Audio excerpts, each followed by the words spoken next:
तुम लोग पढ़ रहे हो कंसेप्ट ऑफ ज्योमेट्री, इसमें चतुर्भुज पढ़ रहे हो, चतुर्भुज में भी वर्ग पढ़ रहे हो।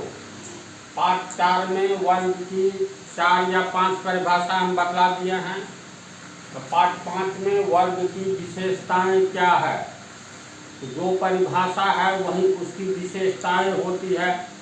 जैसे पहली विशेषता हो गया, वर्ग की चारों भुजाएं समान होती है एवं प्रत्येक कोण 90 डिग्री होता है। समझा? आगे चल करके थ्योरम पढ़ोगे, जिस चतुर्भुज की चारों भुजाएं समान हो एवं एक कोण मात्र 90 डिग्री हो जाए तो प्रत्येक कोण को 90 डिग्री होना आवश्यक हो जाता है। तो फिलहाल ये जानो, वर्ग की चारों भुजाएं समान एवं चारों कोण भी समान होता है। अगर 90 डिग्री नहीं भी कहे तो चारों कोण समान होता है, तो इसका अर्थ ये हुआ चारों भुजा बराबर, ये x, ये भी x, ये भी x, ये भी x। ये बोले चारों कोण समान होता है, तो मान लो एक कोण अल्फा है तो दूसरा कोण भी अल्फा होगा, तीसरा भी अल्फा होगा और चौथा भी अल्फा होगा। तो चतुर्भुज के 4 कोणों का योग 360 डिग्री होता है ना।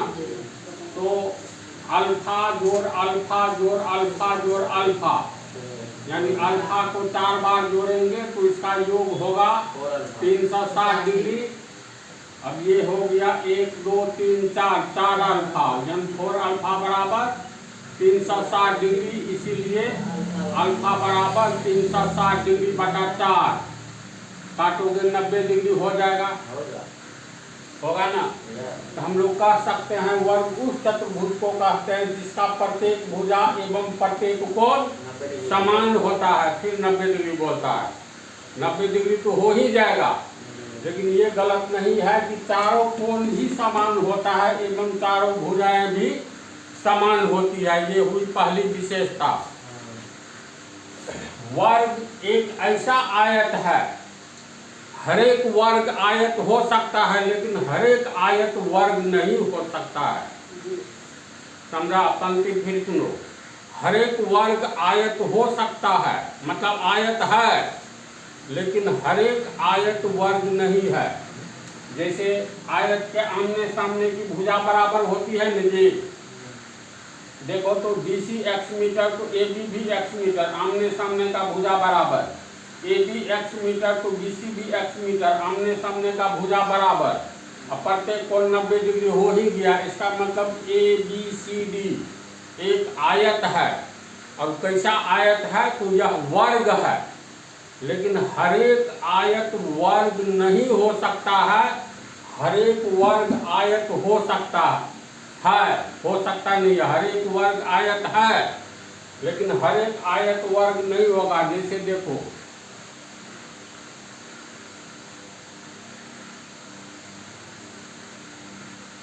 PQRS, ये तुमको ये कोण 90 डिग्री, ये भी 90, ये भी 90, तो चारों कोण 90 डिग्री हो गया। ये मान लो 6 मीटर है तो सामने वाली भुजा ये भी 6 मीटर है, और ये है तुमको 3 मीटर, फिर सामने वाला भुजा ये 3 मीटर। तो ये आयत है, वर्ग नहीं है। वर्ग में सभी भुजा बराबर होगा। इसमें आमने सामने की भुजा बराबर है और इसमें सभी भुजा बराबर है। ऐसा आयत है जो सभी भुजा बराबर है, प्रत्येक कोण 90 डिग्री है। ये ऐसा वर्ग है जो कि एक आयत है, लेकिन यह एक ऐसा आयत है जो कि वर्ग नहीं है, क्योंकि प्रत्येक भुजा बराबर नहीं है, प्रत्येक कोण तो 90 डिग्री है ही। ये हो गया दूसरी विशेषता। वर्ग में ये भी एक टाइप का थ्योरम ही है, वर्ग के विकर्ण तो समान होते हैं लेकिन एक दूसरे को 90 डिग्री पर काटते हैं। जैसे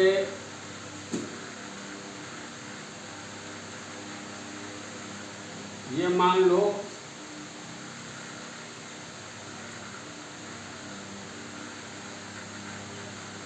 ये PQRS आर एस एक वर्ग है जिसका प्रत्येक कोण 90 डिग्री है और प्रत्येक भुजा बराबर है। मान लेते हैं ये 8 मीटर है एम से मीटर, तो प्रत्येक भुजा 8 मीटर है। अब ये एक वर्ग हो गया, प्रत्येक कोण 90 डिग्री भी है। तो इसका ये विकर्ण जो है ना, P को R से मिला दो, S को Q से मिला दो।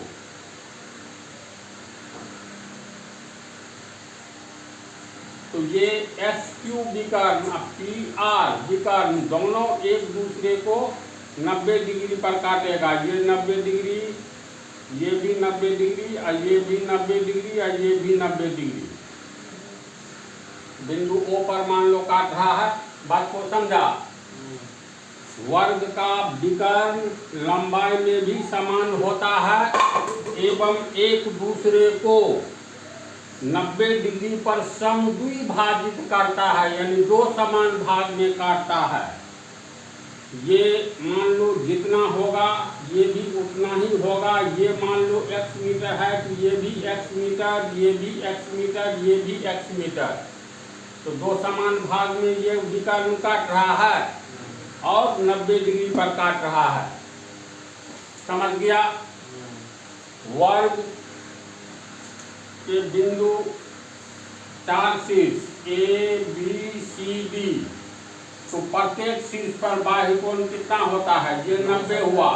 तो किसी भी बिंदु पे चारों ओर का कोण 360 होगा ना। ये 90 घटा दो 360 में से, ये 270 डिग्री।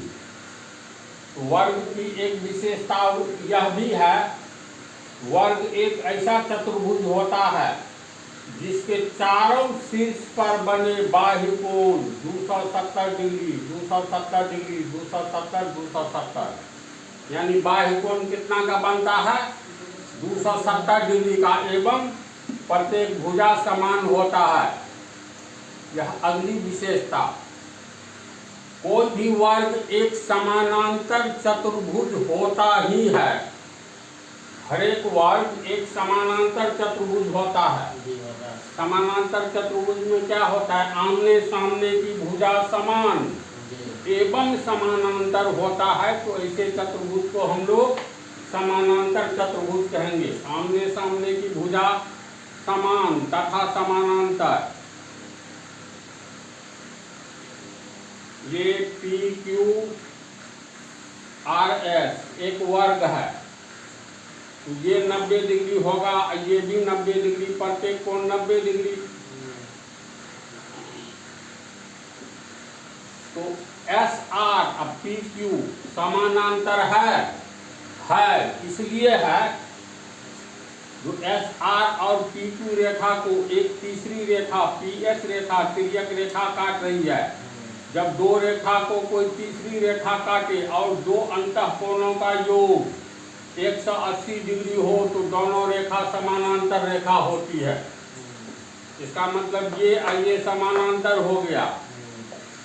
फिर पी एस और क्यू आर, पी एस और क्यू आर इसलिए समानांतर है क्योंकि तीसरी रेखा एस आर काट रही है, तो दो अंतःकोणों का योग 90 90 180 डिग्री हो गया। इसलिए पी एस समानांतर क्यू आर है, यानी ये और ये भी समानांतर हुआ। इसका मतलब हर एक वर्ग एक समानांतर चतुर्भुज होता है जिसकी प्रत्येक भुजा बराबर होती है। समझ गया ना? यही विशेषताएं हैं। अब इसको लिखा देते हैं। तुम लोगों को देखो 6 विशेषता लिखा दिए हैं जिसकी चर्चा किए हैं। इसको लिख लो, उदाहरण भी दिया हुआ है, आराम से समझ जाओगे। अब अगला टॉपिक है साबित करें कि वर्ग का क्षेत्रफल बराबर भुजा स्क्वायर होता है। देखो दूसरा है वर्ग का क्षेत्रफल बराबर भुजा स्क्वायर। ये तो फॉर्मूला है, रटा दिया जाता है, लेकिन सिंपल तरीका है साबित करने का। जैसे एक वर्ग बनाएंगे,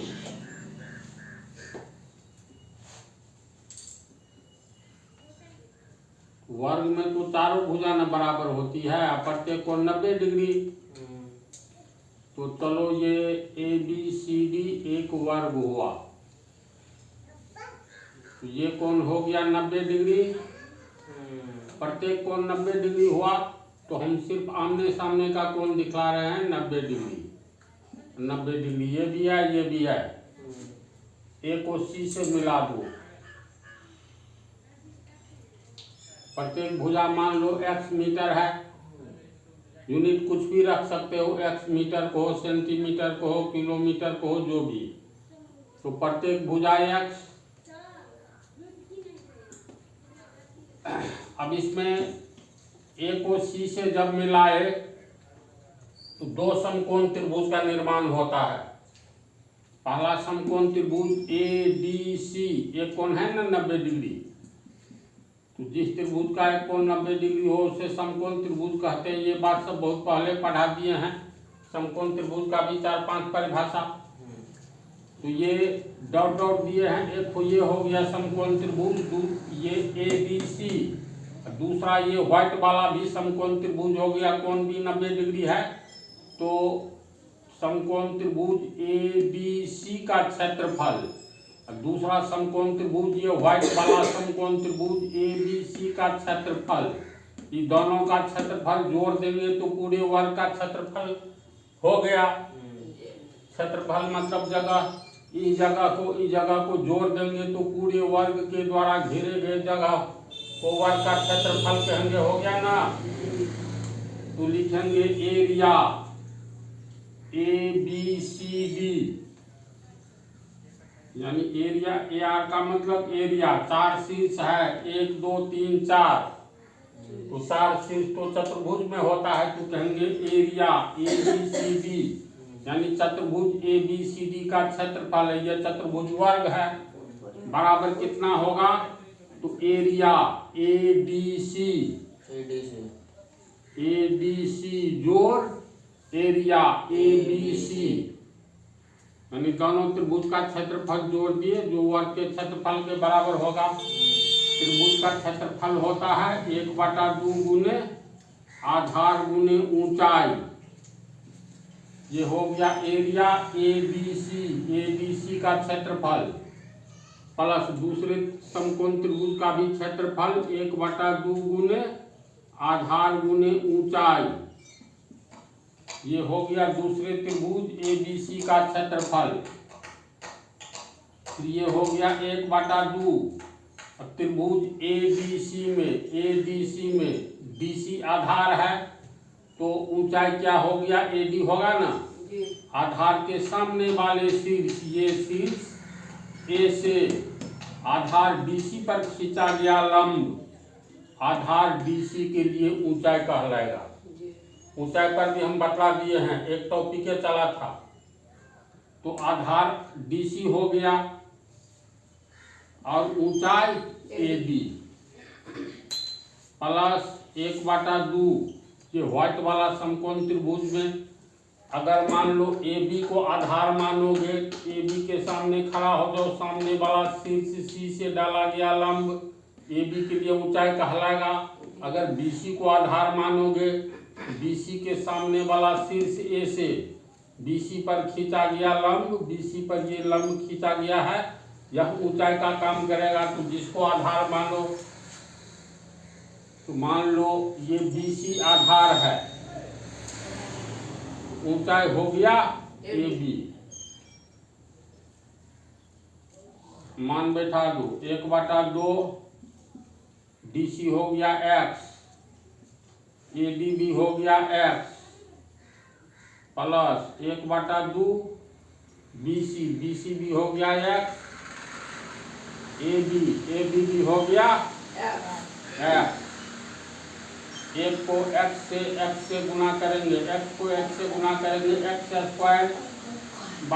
होगा ये, प्लस ये कितना होगा x²/2। दोनों का लघुत्तम निकालेंगे 2, तो ये तो भिन्न जोड़ हो गया ना जी। ये कितना हो गया x² 2x²/2 2 कट गया बराबर x²। इसलिए area A B C D यानी ए बी सी डी तो एक वर्ग है, तो ए बी सी डी वर्ग का क्षेत्रफल बराबर एक्स स्क्वायर। एक्स क्या है? भुजा है ना, भुजा, भुजा स्क्वायर प्रूफ। समझा? बात है छोटी, कोई दम नहीं है। इस तरह से भुला जाने पर हम हर एक टॉपिक में मतलब रटाएंगे नहीं, साबित करते हुए चलेंगे। किसी का क्षेत्रफल इतना क्यों होता है, किसी का परिमिति इतना क्यों होता है, मतलब मैक्सिमम और फार्मूला रखने की स्थिति नहीं रहने देंगे। तो इस तरह तुम लोगों का पाठ 5 समाप्त होता है। अब इससे आगे का टॉपिक छोटा सा वर्ग पर बच गया है, परिमिति, विकर्ण, ये सब बताएंगे, तब चालू होगा समानांतर चतुर्भुज।